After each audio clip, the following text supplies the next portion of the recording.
social media in the past few weeks, few months, there's been a few viral posts involving the partners of Saka, Trossard, Martinelli, Havertz and White together as a group. What impact is there at all, if there is any, in terms of the unity, and does that spill into the pitch in football in Wales in any way?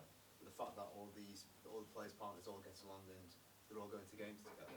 You mean about their personal relationships? Yeah. Yeah. Well, that's great to see, obviously, because it's needed. Because we have a lot of foreign players that obviously they have their families, their wives, their girlfriends around, and they need support, and they need to build those friendships and those close circles around them. And we have created that. Big credit to them and how much they have put into that, because it's really helpful for the team. So if they are happy, much better, because the players are going to be happy and more settled, and it gives you a much bigger sense of belonging somewhere when you really feel that you are part of something. You mentioned that some of the players from different countries. Have you had any involvement with this kind of cohesion, especially off the pitch, in terms of the personal relationship? We do certain things to try to bring everybody together, to try to at least have the capacity to connect, and then obviously a relationship where you like somebody or you want to spend time with somebody is something super personal, and that's something completely down to them. Okay, very Sam. Mikel, both teams this weekend play with very high defensive lines. Can you just explain how much demand that puts on the defenders to be able to do that and cope with it, and what the modern defender needs to be able to handle it?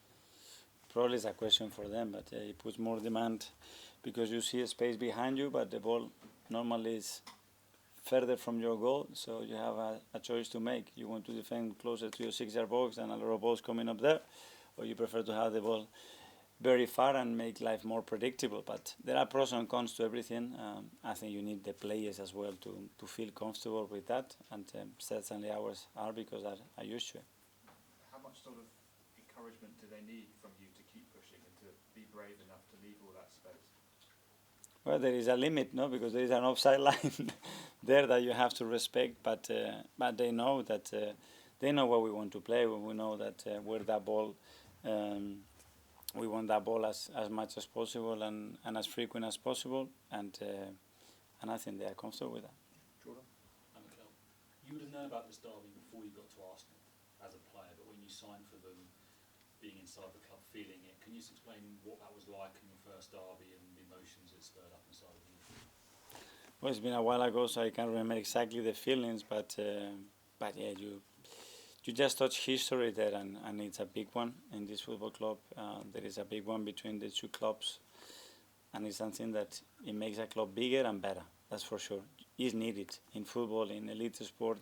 It's needed to have these other clubs, these other people, sometimes certain individuals that you have to confront and fight and prove that you are better than them to make yourself better. And I think it's really positive for everybody. And when you were at the club as a player, did you go to anyone and ask about the derby, or did Arsene Wenger talk to you about it, and did you go out on your own and learn about the history of it? Probably it's a bit of everything, and we had certain members of the staff that I remember that they were very keen with that and really passionate about it, and sometimes that's the most powerful thing, is about someone that is not a coach, to explain what it means for them and for our supporters, these kind of games. Hey, Tom? Hi, Mikel. Martinelli has been in amazing form in the last few weeks. So just can you talk a bit about how you changed his role this season? Because suggestion you kind of playing a bit deeper in the last few months, and why you did that? I think it depends on the game as well, but as well we have demanded him to be much closer to the opponent box in certain moment, and he's done that. He keeps evolving, he keeps growing, he wants more. The impact that he's got in the team, obviously, it's huge, and he wants more, which is good to know. Was that something that was driven by him or by you? It's never him. He has to. At the end, it has to come from him. Something has to inspire him, and we have to help him to.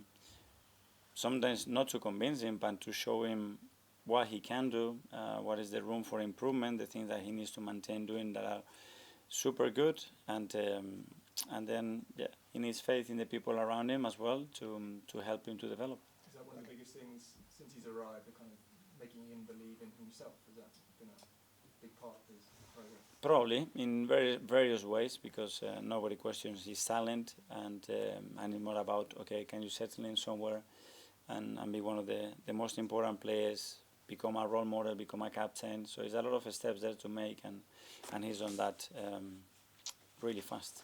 Okay, last couple now. Neil?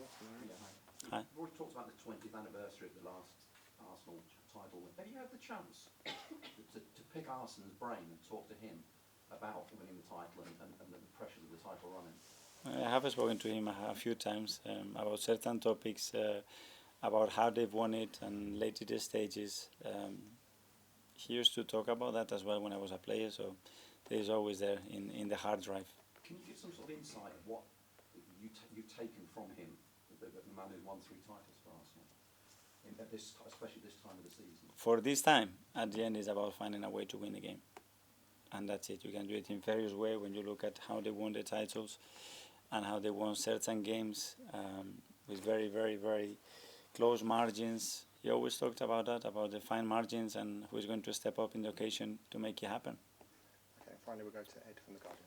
Mikel, just on Odegaard, you mentioned he's obviously the captain now. Have you been impressed with how he's taken that upon himself and growing as a leader, and not just him but the rest of the team, developing several leaders throughout the side?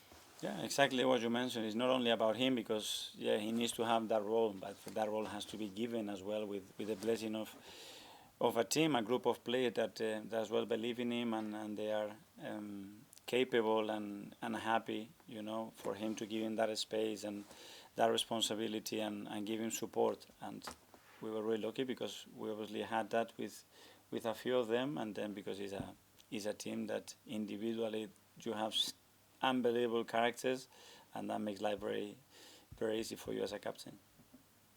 Okay, thanks very much everyone. Thank you. That's all.